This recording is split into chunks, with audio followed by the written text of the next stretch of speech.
Di dalam sebuah rumah yang hangat, hiduplah seekor kucing putih yang bahagia.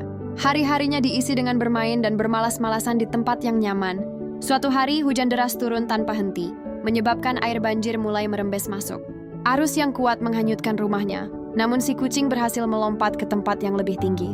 Ketika banjir surut, ia melihat rumah kesayangannya telah hancur berantakan. Kini, si kucing putih itu sendirian. Ia berjalan tanpa tujuan di antara puing-puing dengan tatapan sedih mencari tempat yang bisa disebut rumah lagi.